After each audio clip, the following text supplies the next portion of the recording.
Wir sind Zoe und Merlin. Eine halbe Ewigkeit ist es her, dass wir in Deutschland aufgebrochen sind, mit dem Ziel, bis nach Südafrika zu fahren.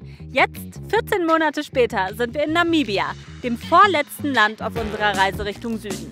Eine intensive und spannende Zeit liegt hinter uns, in der wir den Kontinent einmal von Nord nach Süd durchquert haben. Also fast. Bevor wir nämlich in Südafrika ankommen, wollen wir uns erstmal jede Menge Zeit für Namibia lassen. Schon von Anfang an verwöhnt uns dieses Land mit wundervollen Landschaften, atemberaubenden Sonnenuntergängen und spannenden Tierbegegnungen. Diese Woche geht's runter von der Hauptstraße und rein ins Abenteuer. Dann wollen wir mal! So schön hier. Ich bin richtig froh, dass wir hergekommen sind.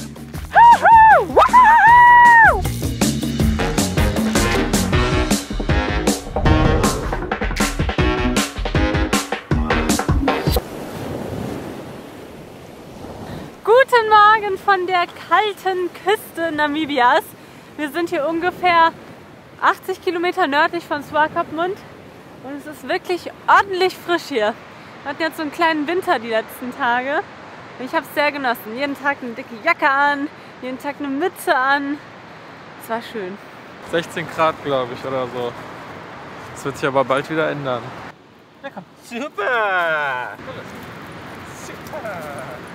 1, 2, 3 und...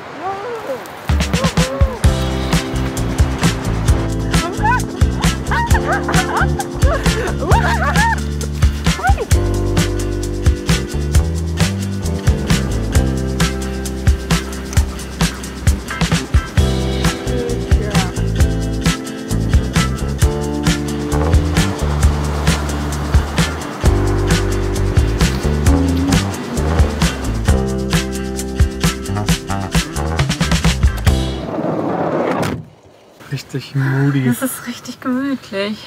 Ja. Ich finde es ja schon schön. Mhm. Wann hatten wir das denn mal auf dieser Reise? In Spanien. In Spanien und ein, zweimal in Marokko, dass es so richtig frisch war. Und wo man halt den ganzen Tag sich drinnen aufgehalten hat, aber sonst... Voll mit geschlossener Tür. Ja.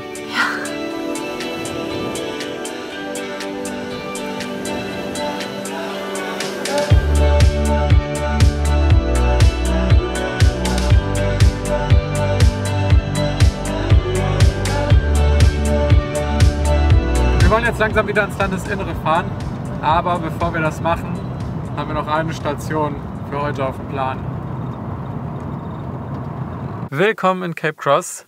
Hier gibt es eine riesige Robbenkolonie zu sehen. Wir stehen jetzt hier gerade vor dem Eingang und hätten fast nicht reingedurft mit dem Auto, weil die nämlich die Hunde gesehen haben und die sind hier eigentlich nicht erlaubt. Jetzt dachten wir, dass wir 3 Kilometer da runterlaufen müssen, aber jetzt kam nochmal gerade der Guard, hat sich es irgendwie anders überlegt und gemeint, es ist okay, wenn wir weiter runterfahren und dann einfach die Matten in die Fenster reinmachen, sodass die Hunde die Robben nicht sehen und dann ist alles gut. Mega nett. So, Freunde, und ihr benehmt euch, okay? Machu, nimmst du dich? Blätter, nimmst du dich? Oh, da sind sie schon. Puh, die sind direkt hier vor uns, ey. Ich hätte nicht gedacht, dass die so nah sind. Jetzt verstehe ich auf jeden Fall, was der Guard meinte mit, die Hunde können die anbellen. Der ist ja 5 Meter von uns und hier stinkt's. Ganz viele Leute auf Instagram haben gesagt, dass es hier stinkt. Es stinkt wirklich. Nicht nur der Geruch ist interessant, auch die Geräuschkulisse ist wild. Es hört sich an wie eine Mischung aus Schafen und Eseln und Hunden. Und die chillen hier halt einfach.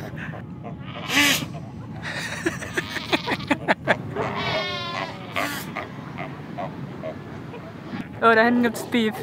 Alter, die hören sich echt böse an. Wie Löwen hören die sich an, oder? Wie dieser Löwe von dieser Filmproduktionsfirma, oder wie heißt es? Der wo am Anfang dieser Löwe kommt. Gate. Maya, irgendwas. Alter. Ich würde sagen, das sind wir jetzt auf jeden Fall die Tiere mit den meisten unterschiedlichen Sounds, die ich bis jetzt so gesehen habe. Die sind so lustig, die können auch ihre Pfoten so richtig nutzen, um sich zu kratzen. Man kann schon viele Parallelen auch zu Lotta und Macho ziehen. Ja. Okay, waren wir auf dem Steg? Ja, auf geht's. Seals are wild animals and they will bite if you touch them, if you approach them, if you corner them. If they approach you, get out of their way. Das ist gut. Wirkt nämlich schon so, als wäre das hier sehr dicht aufeinander. Man parkt halt wirklich direkt vor denen. Aber I guess, die müssten ja nicht so nah rankommen, wenn es sie stört. Ja. Naja. Also diese Robben, die wir hier sehen, das sind Pelzrobben. Und hier in diesem Reservat lebt wohl eine der größten Kolonien der Welt. Ich weiß jetzt nicht, wie viele tausend Tiere das hier sind, aber es sind auf jeden Fall eine ganze Menge. Viele von denen liegen hier am Land rum und schlafen oder schreien oder machen sonst was. Und einige sind aber auch draußen im Wasser. Sieht richtig cool aus. So kleine schwarze Pünktchen, die zwischen den Wellen auf und ab tauchen. Das sind auf jeden Fall eine ganze Menge. Das ist eine sehr intensive Erfahrung hier durch den Geruch und die ganzen Geräusche im Hintergrund. Spannend.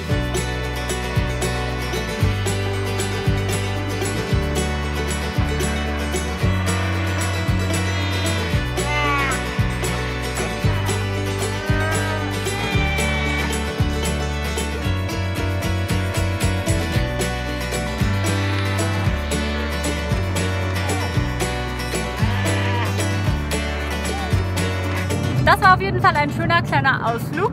War spannend, hat Spaß gemacht. Und uns wurde gesagt, dass die Klamotten danach noch tagelang nach Robbe stinken, beziehungsweise dass man das nie wieder rauskriegt. Weiß ich nicht. Also ich rieche jetzt nichts mehr.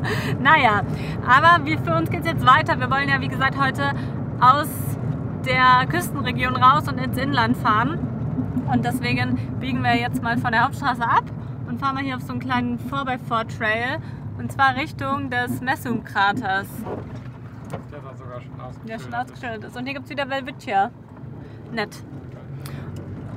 Und ich glaube ja, dass wenn wir jetzt hier ins Inland fahren, dass dann auch das gute Wetter und damit auch die Hitze zurückkommt. Also mal sehen, ob wir heute noch unsere Pullis ausziehen werden oder ob es erst morgen soweit ist. Ich dachte, das wäre richtig Offroad, aber das ist einfach hier so eine Schotterpiste. Es heißt 4x4 Trail. Du hast ja sogar ausgeschildert. Ausgeschilderter 4x4 Trail. Du kannst ja so ein bisschen neben der Straße fahren. I know we'll make it right. We've been here before.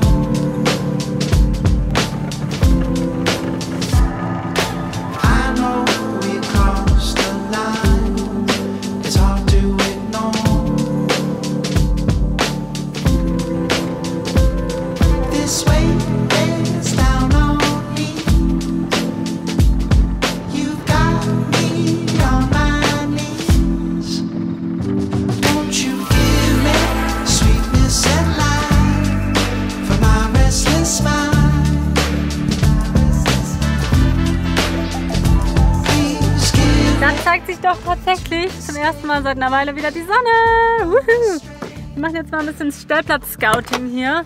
Hier ist nämlich einfach nichts, also es ist super weitläufig. Hier sind keine Städte und so. Wir sind hier mitten in der, ist es Wüste?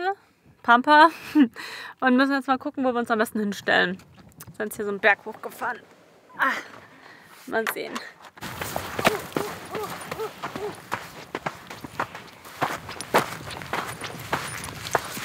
Hier schon wieder so eine ganz andere Landschaft. Sowas hatten wir bis jetzt auch noch nicht in der Form. Fühlt sich mal wieder an wie auf dem Mars. Oha. Richtig schön in den Bergen. Da geht's noch weiter hoch. Und sogar ein Kreuz. Oha. Was eine coole Aussicht.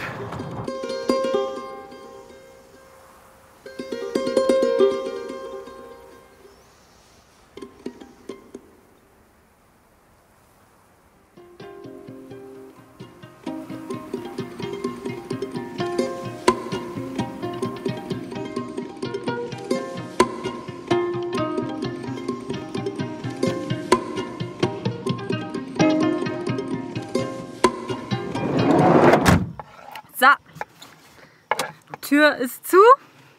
Wir sind hier drin. Ich glaube ehrlich gesagt, dass hier, wo wir jetzt gerade sind, nicht so ein krasses Risiko ist. Hier ist ja irgendwie sehr kahl und hier ist nichts. Aber je weiter wir jetzt ins Inland fahren, desto mehr wilde Tiere gibt es hier. Und das ist tatsächlich ein ganz großer Unterschied zur bisherigen Reise.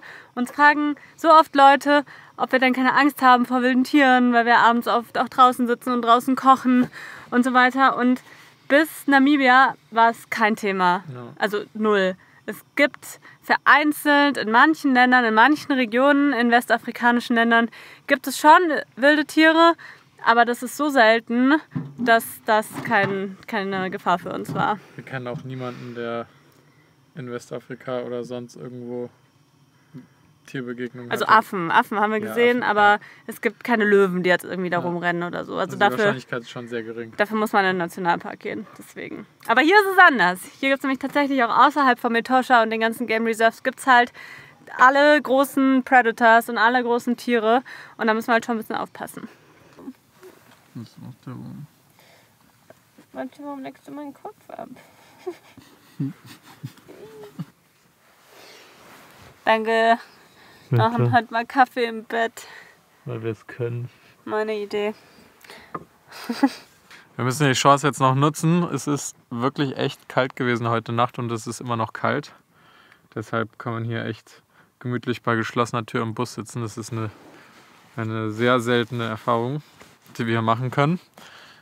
Und deswegen genießen wir das jetzt mal, Kaffee im Bus zu trinken. Ich glaube nämlich, morgen oder spätestens übermorgen wird es wahrscheinlich wieder sehr warm. Wow, du kleine Katze.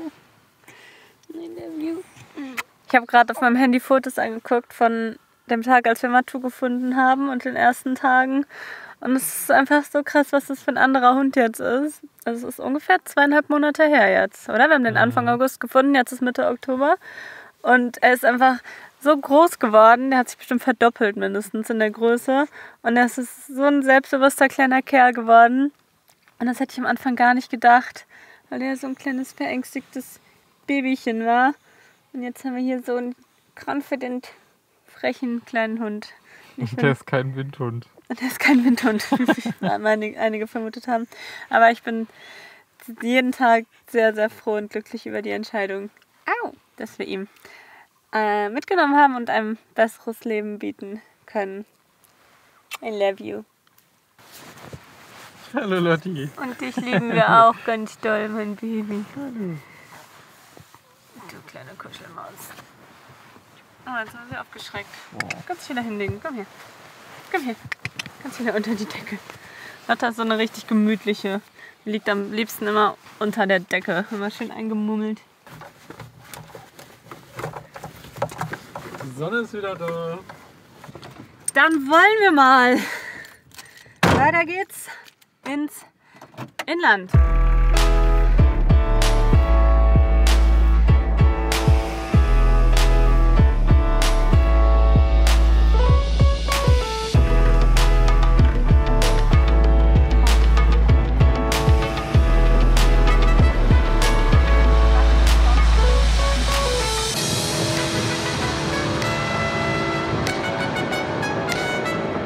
Schon echt richtig krass, hier so lang zu fahren, weil es hier einfach so trocken ist. Das sieht total unwirklich aus. Und wir sind auch komplett allein hier. Wir haben gestern 3 Autos gesehen, die diese Straße entlang gefahren sind und seitdem gar nichts mehr. Wir sind hier wirklich komplett alleine. Es fühlt sich auch total verlassen an. Schon crazy irgendwie. Als ob wir hier auf so einem fremden Planeten gelandet sind.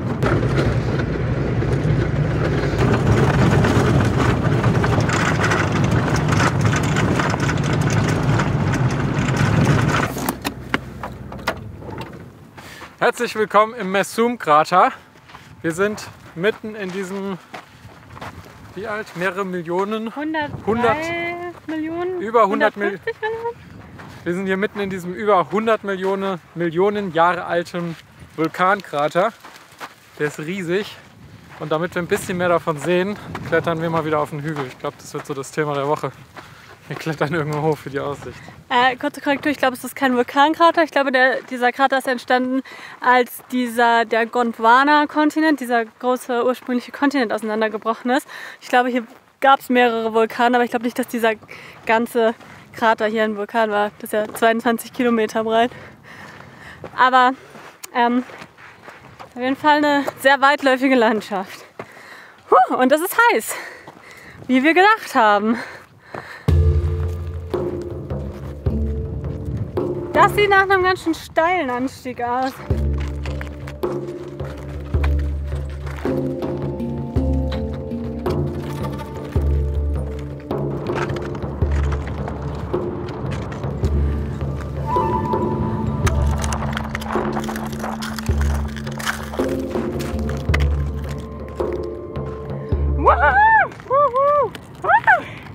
Made it!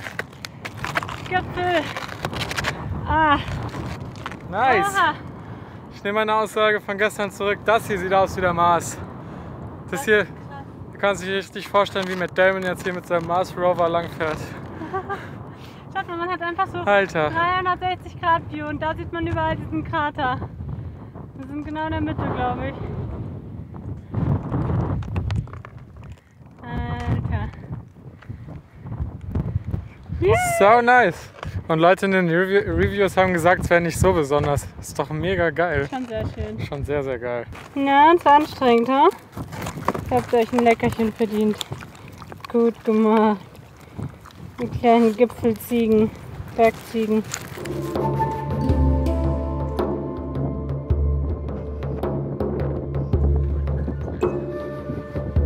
Jetzt noch der obligatorische Gipfelstein und dann kannst du da runtergehen.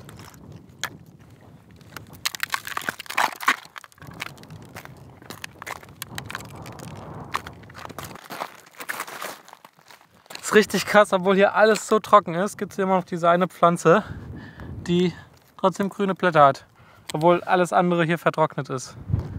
Ziemlich krass.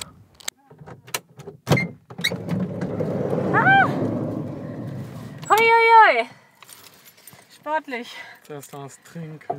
Für den Großteil unserer Reise waren wir in Ländern unterwegs, in denen man Französisch spricht, und ich habe mir da so die ein oder andere Sprachfähigkeit erarbeitet. Seit ein paar Monaten sind wir jetzt aber nicht mehr dort, hier spricht man Englisch, und ich habe mir damals vorgenommen, dass ich mir dieses Französisch, was ich gelernt habe, beibehalten will und vor allem noch weiter festigen will, und habe euch vor ein paar Monaten die App Rosetta Stone vorgestellt, mit der ich nach wie vor Französisch lerne. Rosetta Stone bringt einem eine neue Sprache auf eine immersive und intuitive Art bei. Dadurch wird die natürliche Sprachlernfähigkeit entfesselt, die man sowieso schon hat und über die man auch als Kind die Muttersprache gelernt hat. Es geht nämlich nicht darum, Vokabeln auswendig zu lernen oder die ganze Zeit Übersetzungen zu machen, sondern wenn ich Französisch lerne, dann ist wirklich alles, was in meinen Lektionen geschrieben wird und alles, was gesagt wird, ist auf Französisch, ist auf der Sprache, und dadurch wird es ganz anders im Gehirn verknüpft und es macht irgendwie Spaß und funktioniert ziemlich gut.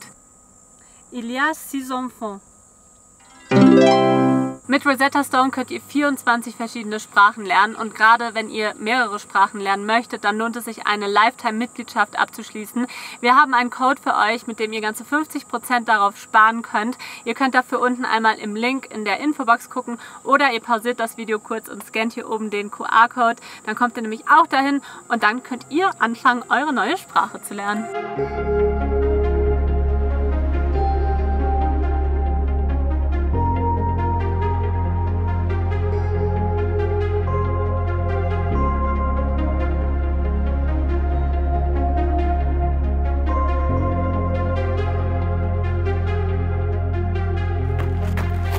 Wir haben einen richtig, richtig schönen Platz hier gefunden. Mitten im Krater, nichts um uns rum. Wir haben, glaube ich, ein einziges Auto heute gesehen. So schön hier. Ich bin richtig froh, dass wir hergekommen sind.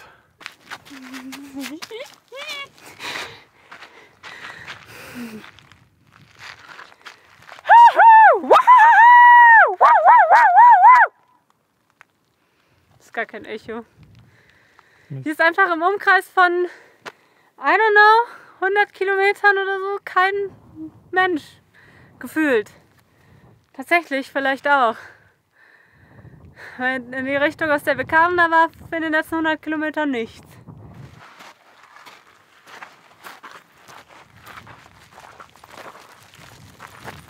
Ich habe gehört, wenn man in Namibia ist, dann muss man zum Sonnenuntergang sich ein Getränk nehmen und sich irgendwo hinsetzen, um den Sonnenuntergang anzuschauen. Das ist eine Regel. Das machen wir jetzt mal. Ups. Ist das gemütlich? Geht so. Danke. Cheers. Cheers. Schon sehr schön. Ja.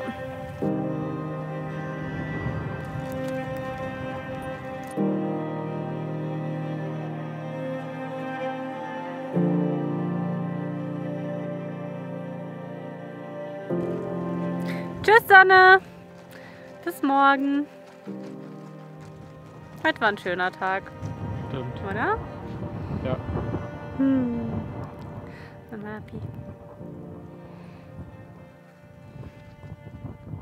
Guten Morgen! Wir wollten gerade losfahren und weiter ins Landesinnere Richtung Brandberg fahren. Und dann auf einmal haben wir so komische Geräusche vom Motor oder sonst wo vom Auto gehört. So ein Quietschen, aber nicht der Keilriemen. Zumindest hört sich nicht so an wie der Keilriemen. Und Merlin kann es gar nicht zuordnen, was erstmal kein gutes Zeichen ist. Und deswegen haben wir jetzt ungefähr 50 Meter von unserem Platz angehalten und schauen jetzt mal, was das ist. Machen wir hinten den Motor auf. Tja, gestern haben wir uns noch gefreut, dass wir hier so mitten im Nirgendwo sind. Wenn man hier natürlich ein Problem am Auto hat, ist es nicht ganz so cool.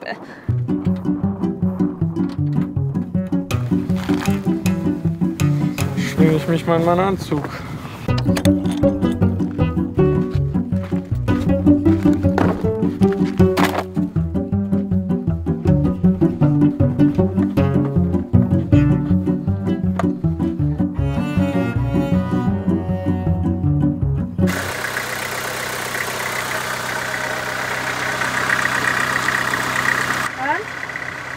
Keine Ahnung, jetzt nicht mehr da. War auch immer nur beim Anfahren. Noch mal ein Stück anfahren. Ja.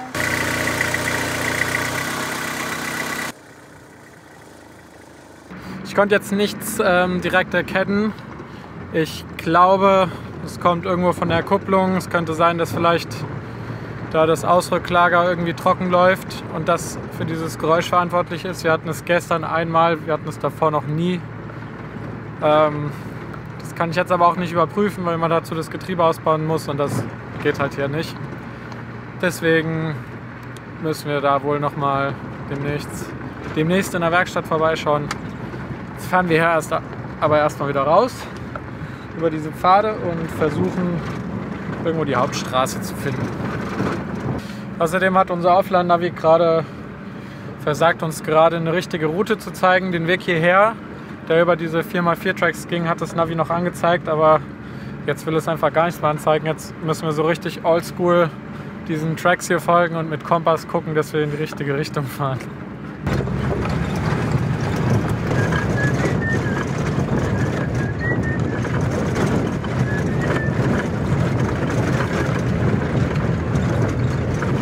Stand irgendwo, dass man auf dem Weg Richtung Brandberg aus dem Messungskrater heraus ziemlich schnell den Brandberg sieht und da vorne ist ein riesiger Gipfel. Ich frage mich, ob das der Brandberg ist. Ja, ich glaube, das ist der. Was? Die Luftlinie stimmt. Ja? Okay. Ja, dann brauchen wir jetzt kein Navi mehr.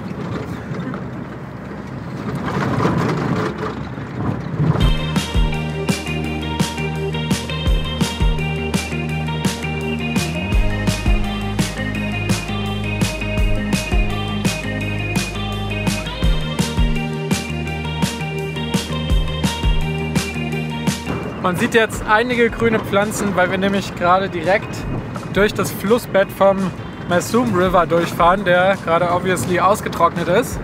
Aber irgendwie scheinen die Pflanzen sich ja das Wasser speichern zu können oder können hier vielleicht im Boden noch auf Wasser zurückgreifen, was man hier gerade nicht sieht. Aber ich glaube, irgendwann im Jahr sollte hier schon Wasser sein.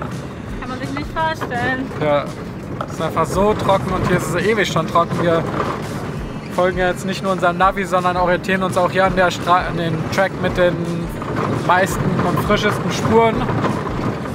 Und da die immer noch da sind, spricht es ja dafür, dass es hier schon länger nicht mehr feucht gewesen ist. Was in einem Baum. Da wächst ja sogar ein richtiger Baum, ja. Krass. Meinst du, da sitzt ein Leopard drin? Ich sehe keinen. Ich auch nicht.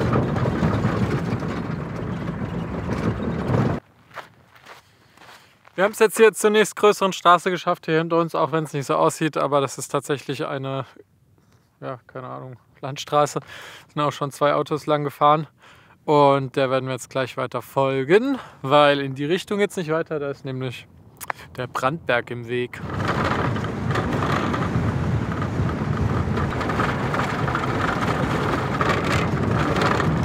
Wir haben einen richtig schönen Platz gefunden mit Aussicht auf den Brandberg. Bisschen windig, aber total schön.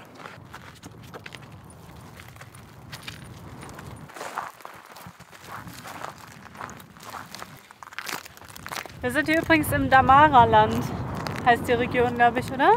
Ja. Und hier ist es wohl zumindest in der Szene bekannt dafür, dass man hier gut wild stehen kann. Und das merken wir ja gerade auch selber. Hier sind keine Zäune und es ist sehr weitläufig und es gibt ganz viele Möglichkeiten, sich irgendwo hinzustellen. Das ist sehr, sehr schön.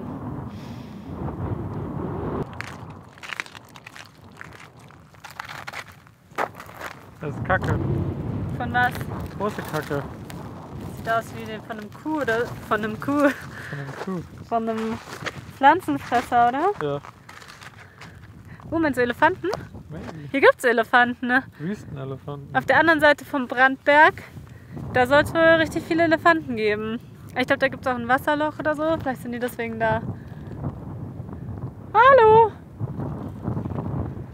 See no one. Das ist schon echt richtig, richtig schön hier. Dass hier einfach keiner ist. Das ist echt schon ein krasses Gefühl. Richtig happy, dass wir diese Route hier gefunden haben für uns. Dass wir hier so lang fahren konnten. Das war echt eine gute Entscheidung, oder? Es hat Spaß gemacht. Ja. Schon sehr, sehr schön hier. Ich habe das Gefühl, das sagen wir seit Tagen, aber es ist halt wirklich Stimmt so. halt auch. Ja, ich würde sagen, es ist schon wieder Freitag. Reicht für diese Woche. Danke, dass ihr dabei wart. Wir sehen euch nächsten Sonntag wieder. Macht's gut. Tschüss.